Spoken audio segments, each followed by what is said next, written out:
आइए दोस्तों illustration number 8 देखते हैं। इलस्ट्रेशन नंबर 8 जो है वो आपका कन्वर्जन से रिलेटेड है।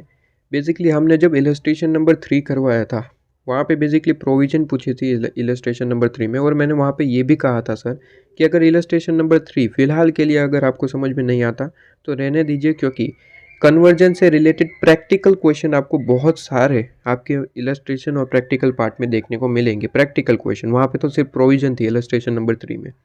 ठीक है, इसलिए मैंने वहाँ पे कहा था कि अगर आपको अभी समझ में नहीं आता तो इसे छोड़ दीजिए एक बार के लिए, क्योंकि इससे रिलेटेड बहुत सारे क्वेश्चन हैं। ठीक है, तो वो बहुत सारे क्वेश्चन में आप इलस्ट्रेशन नंबर 8 भी देख सकते हैं, सेम उसका वही इलस्ट्रेशन नंबर 3 का ही सेम चीज़ है इलस्ट्रेशन नंबर 8। बस यहाँ पे प्रैक्टिकल कैलकुलेशन आपको देखने को मिल जाती है। बाकी इलस्ट्रेशन नंबर 3 और इलस्ट्रेशन नंबर 8 सेम क्वेश्चन है। बस इलस्ट्रेशन 8 में क्या पूछा है कि सर टैक्सेबिलिटी आपको डायरेक्टली अमाउंट बताना है। इलस्ट्रेशन नंबर 3 में सिंपली प्रोविजन पूछी थी बस। ठीक है, तो मोर अंडरस्टैंडिंग के लिए इलस्ट्रेशन नंबर 8 आपके सामने है, और इससे रिलेटेड और भी काफ़ी सारे क्वेश्चंस हैं जहाँ पे कन्वर्जन का पॉइंट आता है। ठीक है, तो घबराने वाली बात नहीं है, इस पे मैक्सिमम प्रैक्टिस होता है और एग्जाम में कन्वर्जन से रिलेटेड क्वेश्चन बहुत आते हैं।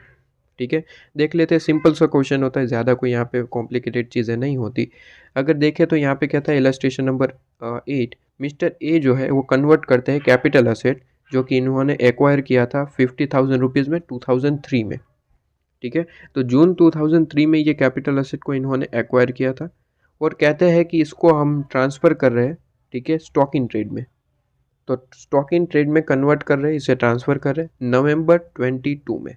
ठीक है, तो 2003 में परचेज़ किया था 50,000 में, जिसे हम आज स्टॉक इन ट्रेड में, ठीक है, अपने बिजनेस में लेके जा रहे हैं 2022 में।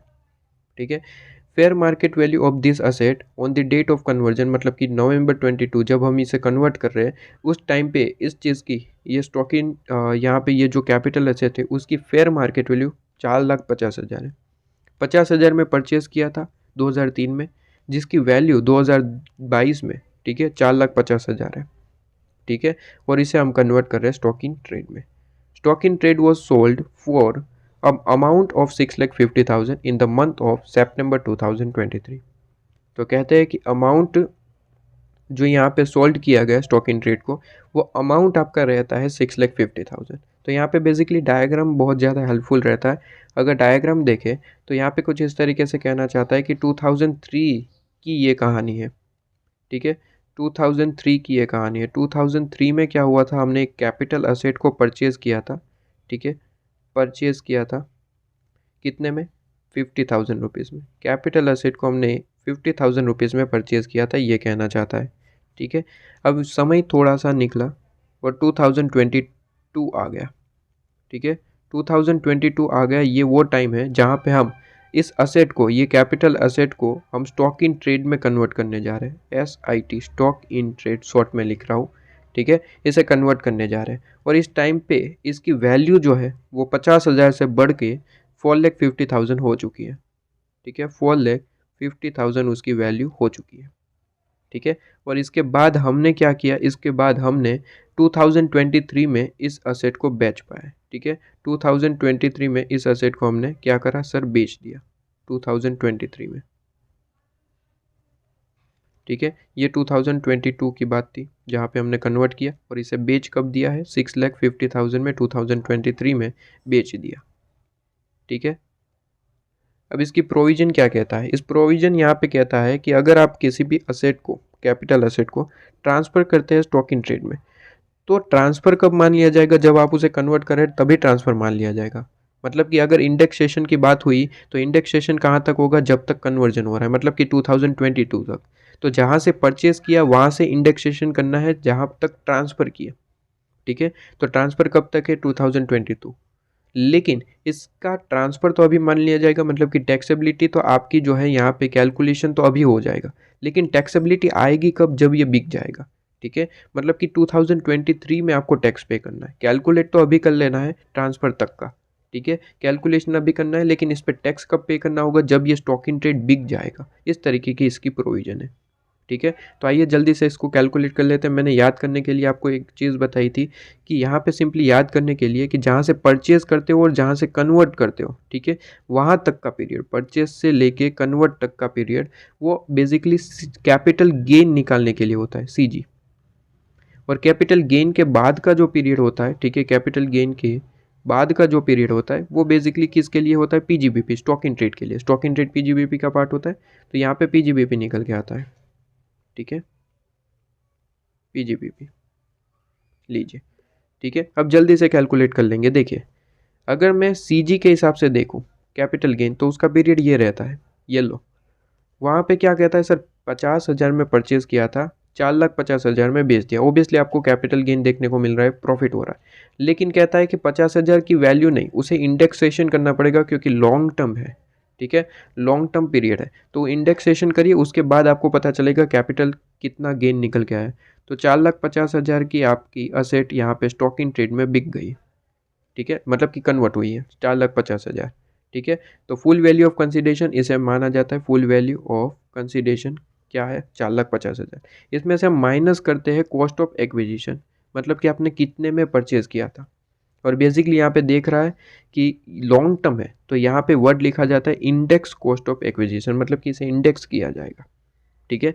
इंडेक्स कैसे होगा, सिंपली बात है कि 50,000 में परचेज किया था, उसे आज की वैल्यू, आज मतलब कि कौन सा सर, मैंने ऑलवेज कहा है कि ट्रांसफ़र कब माना जाएगा, 22 में, ठीक है। तो यहाँ पे इंडेक्सेशन 22 तक ही होगा, मतलब कि आज की वैल्यू 22, ठीक है, आज का ईयर है 22, तो यहाँ पे 50,000 इंटू करेंगे, ठीक है, 22 की इंडेक्सेशन यहाँ पे ऑलरेडी आपको क्वेश्चन में गिवन होता है, तो आपको डायरेक्टली वही लेना होता है। तो आपको जो है कंफ्यूज करने के लिए 3-4 इंडेक्सेशन देगा, लेकिन आपके दिमाग में ये क्लियर होना चाहिए कि हमें कौन सा इंडेक्सेशन कौन से ईयर का लेना है, ठीक है। तो कौन से ईयर का लेना है सर, जब कन्वर्जन होता है उस ईयर तक ही आपका जो है इंडेक्सेशन होता है। तो कन्वर्जन कब हो रहा है, 2022, तो 2022 का यहाँ पे क्या इंडेक्सेशन है, 331, तो 331 divide by purchase year, purchase year कौन सा था, 2003, तो 2003 का यहाँ पे इंडेक्सेशन चाहिए 109, तो 109 ये चीज़ आपकी जो है माइनस कर देंगी, ये आपकी कॉस्ट मान ली जाएगी, और यहाँ पे आपका जो भी आंसर निकलेगा उसे कैपिटल गेन हम मानेंगे, ठीक है। और पीजीबीपी में इनकम कितनी मानी जाएगी, तो ऑब्वियसली जो फेयर मार्केट वैल्यू था और सेल वैल्यू है उस दोनों का डिफरेंस कितना है, वो पीजीबीपी इनकम मान ली जाएगी। तो 6,50,000 माइनस 4,50,000, ठीक है। तो आप यहाँ पे निकाल लीजिए, ये 2 लाख रुपीज़ आपका यहाँ पे आ रहा है, इसका डिफरेंस, ठीक है, 2 लाख रुपीज़, ओके, ठीक है। ये पीजीबीपी में टैक्सेबल होगा, और यहाँ पे कितना टैक्सेबल होगा, आंसर निकालिए, 50,000 इंटू 331 डिवाइड बाई 109, तो ये आंसर आ रहा है कुछ यहाँ पे 1,51,834 समथिंग आ रहा है, उसे माइनस करेंगे 4,50,000 से, तो आपका आंसर यहाँ पे आ जाएगा कैपिटल गेन, यहाँ पे आपका आंसर आएगा 2,98,165। पॉइंट में आप लिखना चाहते हो तो लिख लीजिए 137, इस तरीके से चीज़ें, ठीक है। ये कैपिटल गेन, और आपका जो है यहाँ पे पीजीबीपी इनकम पूछा हो तो पीजीबीपी भी आपका यहाँ पे आंसर आ जाएगा, ठीक है। तो एक बार हम इसे सॉल्यूशन से देख लेते हैं, सॉल्यूशन में क्या चीज़ गिवन है। तो देखिए, पीजीबीपी इनकम तो डायरेक्टली आपको पता ही है, पीजीबीपी में कोई ऐसा इंडेक्सेशन वगैरह नहीं आता, इंडेक्सेशन कैपिटल गेन का कॉन्सेप्ट है, ठीक है। तो इंडेक्सेशन यहाँ पे कैपिटल गेन का कॉन्सेप्ट है, पीजीबीपी में तो डायरेक्ट आपको माइनस करके देख लेना होता है कि प्रॉफिट कितना हो रहा है, ठीक है। तो प्रॉफिट डायरेक्ट वो टैक्सेबल हो जाएगा, लेकिन कहाँ पे, पीजीबीपी में, ठीक है। येलो जो मार्किंग है यहाँ पे वो सीजी का पार्ट है, ये आपका ग्रीन जो है वो पीजीबीपी का पार्ट है। तो ये 2 लाख रुपए जो यहाँ पे डिफरेंस है वो पीजीबीपी में टैक्सेबल होगा, और सीजी में बात करें तो उसके लिए कैलकुलेशन इस तरीके से होती है, और कैलकुलेशन करके हमने आंसर निकाल लिया है 2,98,165, लीजिए, क्लियर। ये चीज़ आपके क्वेश्चन ख़त्म हो जाता है, आपका इलस्ट्रेशन नंबर 8 क्लियर।